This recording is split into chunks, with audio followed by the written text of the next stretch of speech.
tulina okumanya mu butonde bwaffe spiriti yaffe engeri gye tugikozesa ne tumanya Katonda.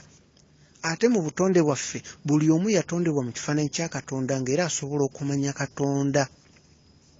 Kati enjiri gye tuwulira nga batuyigiriza, nga batusomesa, nga batubuulira ekigambo kya Katonda, enjiri eringanga ekyokulabirako kye nnyinza okuwa nga bw'olaba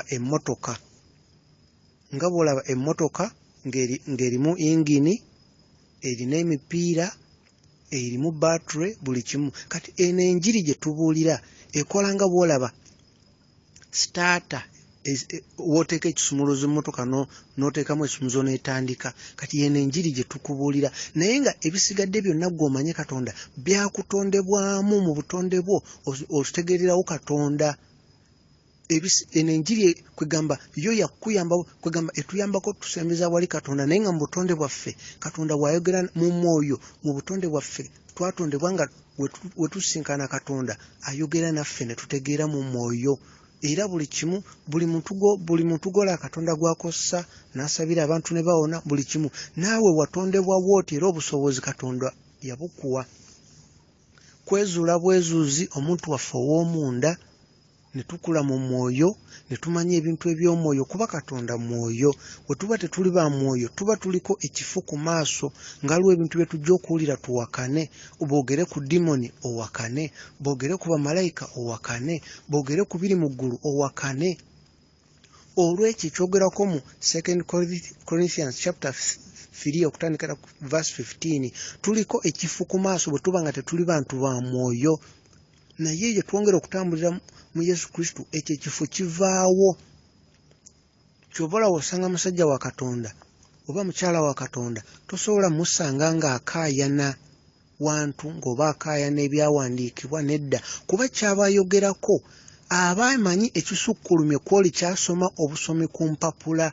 Kati awo aba tajja kukaayana, wabula abajja kusaba busabi Mukama abikule amaaso g'oyo omuntu, amanye nti dimoni gye ziri, amanye nti buli kwegamba, kuba omuntu oyo ajja kuba asoma n'amaaso ge gano, naye ng'ebintu ebiraba eby'omu mwoyo si maaso gaffe gano, amaaso gali ku mutima. Amaaso gali ku mutima, amaaso g'omutima ge galaba eby'omwoyo. Okukkiriza kukola kinene nnyo mu mwoyo. Era omuntu nga si wa mwoyo n'onaamubuulira soul, n'omubuulira spirit, n'omubuulira soul y'omuntu yakola bweti era ebeera bweti, era ajja kubaamu akawakana, kubanga ajja kugamba biki by'oyogerako. Bayibuli mbadde ngisoma naye ng'ebintu ebyo ebisinga eby'okubikkulira bya mwoyo. Omuntu yennyini alina kwenoonyeza Katonda, mu kusemberera Katonda ate Mukama n'amulaga n'ebisukkuluma. Oyinza okuba ggwe nga bw'onaanoonya Katonda, ggwe Mukama ate gwagenda okulaga ebyenjawulo nga tetugenda kusooka biwulirira ku ggwe, naye ng'olina okusooka omunoonye, omumanye, omusemberere, otegeere ekikula kya Katonda mu mwoyo. Kati olwo otegeere naawe ekikula ky'omu mwoyo nga we wakula, otegeere amaanyi Mukama ge yakuwa ag'enjawulo, kuba amaanyi Katonda yagatuwa, okukkiriza yakutuwa, biri munda mu ffe. Naye nga ffe kennyini tulina okusooka okwezuula, esooka tulina okuzuula nti twetaaga Mukama waffe abeere emitima gyaffe. Ekirala tulina okukizuula nti buli omu alina okumanya Katonda, buli omu nga kinnoomu, n'omumanya n'abeera mukwano gwo, n'otalinda olunaku olusembayo otegeere Katonda, kuba amazima olunaku olwaleero omuntu kaawakane, kaajerege, kaayogere ki, olunaku lumu ajja kuwulira, ajja kuyimira mu maaso ga Katonda era taligamba mbu saawulira. Kyova olaba bwe tuba tubuulira enjiri, oli ne bw'ajerega, ne bw'aseka, ne bw'ayogera ki, ife omulimu tuba tugukoze. Era oyo yenna aba ajereze oba n'agaana, ffe tumusabira busabizi ekyo ekibisse ku maaso kiveewo, kubanga olunaku lumu ajja kuyimira mu maaso ga Katonda. Kati ffe tulina okubuulira olunaku olwo we luba lutuuse, ye ng'ali mu maaso ga Katonda alimanya. Oba balimubuuza wamanyako ku Yesu Kristo, taligamba mbu tewali yamugamba oba teyakiwulirako, wabula ye ajja kumanya yasalawo nga ye n'omutima gwe n'agoberera ye kye yasalawo agoberere. Mukama atuwa akakisa ffenna abali ku nsi, atuwa obujulizi obumala buli muntu ku nsi Mukama omuwa obujulizi obumala nti waliyo Katonda eyatonda eggulu n'ensi. Buli muntu Katonda amuwa obujulizi obumala nti Katonda gyali era Katonda mwoyo. Buli muntu Katonda amuwa obujulizi obumala okumanya nti waliyo Setaani alina n'amaanyi ag'enjawulo, alina ne bakozesa, waliyo n'abalogo. Naye Katonda atuwa obusobozi okumanya nti ebyo gyebiri, ng'ayagala tukimanye nti oba ebyo gyebiri kitegeeza ne Katonda gyali, kuba obwakabaka bwa kizikiza. W'olaba gyebuli, w'owulira nti waliyo ebintu bye bayita emizimu, emisambwa, ebintu ebityo, mmanye n'aboogera ku bya malayika nabo tebalimba, nabo bamanyi kye boogerako. Ekyo beera ng'okimanyi mukwano ali eyo, beera ng'okimanyi nabo bamanyi kye boogerako. Yesu Kristo akwagala nnyo nnyo nnyo nnyo, era ggwe mukwano ali yampuliriza, manya nti Yesu Kristo akwagala nnyo nnyo n'okusinga bw'osuubira. Akwagala nga bw'ayagala yenna ku bayigirizwa be. Buli muyigiriza engeri gy'ali amwagala naawe bw'akwagala, era kiri ku kuyaayana kwa mutima gwe buli omu amutegeere ate abeere mukwano gwe. Ekyo kiri ku mutima gwe, akyagala. Era Mukama waffe Yesu Kristo gy'ali abeera akaaba amaziga ng'alaba omulabe Setaani asika emyoyo agitwale mu geyeena, agitwale mu nnyanja ey'omuliro. So nga Yesu Kristo ali kumpi nnyo nnyo na buli muntu, ali kumpi nnyo. Naye nga akamu kwegamba ku kabonero akayinza otuyamba okumanya Yesu Kristo kuteeka kigambo kye mu nkola. Ne bwe tusoma Bayibuli emyaka 10 oba obulamu bwaffe bwonna, naye nga ekigambo kye tusoma tetukifudde omutindo obulamu bwaffe ku butambulira, toyinza kulaba ebyo ebitalabwa maaso gaffe gano, ebitalabwa na maaso gaffe gano. Ebintu eby'omwoyo tubiraba ofudde ekigambo kya Yesu Kristo, ekigambo kye tusoma mu Bayibuli n'okifuula omutindo obulamu kwe butambulira, n'okiteeka mu nkola. Bayibuli webega tetukola kino n'otakikola, naye bwe tuba nga tetukikoze, Bayibuli tujja gisoma emyaka gyonna, tugisoma eggweko, tugisomedde eno, tugiddemu tugibikkula okuva eno paka gyekoma. Naye okuteeka ekigambo kye mu bulamu bwaffe ne tukiteeka mu nkola, obulamu bwaffe ne buba nga butambulira ku kigambo kya Yesu Kristo, olwo ekigambo kiyingira munda mu ffe.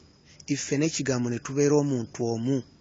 Iffe n'ekigambo ne tubeera omuntu omu, tufuuka ekyo. Yesu tufuuka ekyo kati Kristo ekyo ekigambo mu ffe kye kifuuka ekikula kya Kristo. Ekikula kya Kristo kye kikola enjawulo, kye kiraba eby'omwoyo, kye kiwa emirembe n'essanyu mu mutima, era kye kiwa kugamba obutatya, kye kiwa okukkiriza okw'enjawulo. Ekyo ekikula kya Kristo ekibeera mu ffe kye kirwana olutalo lw'omwoyo. Olwo ng'ekigambo tukifudde omutindo obulamu bwaffe ku butambulira. Ebyo byonna by'owulira twogera, dimoni zikola bwe ziti, bulabula, ebintu byonna ekikula kya Yesu Kristo, ekikula kya Kristo, kuba ffe tuli mubiri gwa Kristo. Ekikula kye kye kikola ebyo byonna, kye kiraba, kye kiwulira, kuba Yesu Kristo yajja otununula, kuba ffe twayonoona. Kati ekigambo kye bwe tukisoma ne tuteeka mu nkola kifuuka kitundu ku ffe. Kati kyekikula kya Kristo ekiba mu ffe. Kati Katonda waffe bw'atunulira, Katonda Kitaffe bw'atutunulira, alaba Yesu Kristo mu ffe, alaba Kristo munda mu ffe. Yesu Kristo bw'atyo bw'atulokola iffe ababi, ye ataayonoona, wayita mu kigambo kye, ekikula kye ne kiba munda mu ffe. Kati Katonda bw'atutunulira n'alaba omwana we mu ffe, n'alyoka atukkiriza ne tugenda gy'ali, kuba ffe twayonoona, naye ate ye Kristo teyayonoona. Buli omu alina akakisa okumanya Yesu Kristo. Era ggwe ali eyo, mbadde nsaba oba oli awo tusabeko ffenna, weewombeeke tusabeko ffenna. N'oba ng'olina emirimu gy'okola osobola okusabira mu mutima, n'oba toyatula ne tusabako ffenna. Mukama akiwulira ekyo ekiri mu mutima. Mukama wange Yesu Kristo, nzikiriza nti wanfiirira ebibi byange. nzikiriza nti wajja okununula omwoyo gwange. Nzikiriza nti Mukama wange Yesu Kristo wasasula omuwendo ogw'ebibi byange. Nzikiriza nti wasasula omuwendo gwe nali nina okusasula olw'okwonoona kwange. Weebale nnyo olw'okunjagala Yesu Kristo.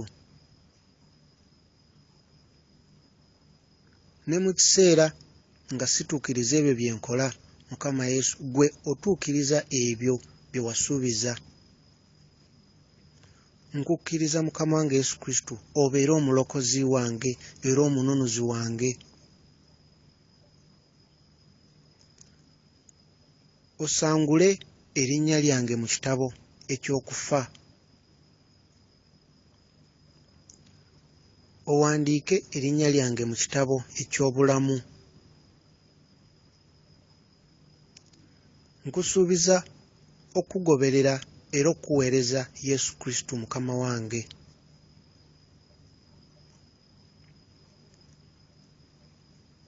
Nyamba Yesu Kristo onzigyemu ebyo by'otayagala. Onteekemu omwoyo gwo. Onteekemu okwagala kwo. Onteekemu obulamu bwo. Otonde omutima omupya mu nze. Ontoddemu omutima omupya ogulimu okwagala kwo. Neenenya ebyo byonna Mukama bye nkoze, bye nzijukira ne bye sijjukira, n'ebyo abalala bye baakola ku lwange ne boogera erinnya lyange gye ssaali. Nsonyiwa Ayi Mukama byonna bye nakola okuva ku lunaku olwaleero. Ayi Mukama, nsonyiwa okuva ku mutima gwange omuntu yenna ayina kye yankola, be nzijukira ne be sijjukira. Mukama wange Yesu Kristo, nsaba osonyiwe buli omu ayina kye yankola, kubanga baakola ekyo mu butamanya.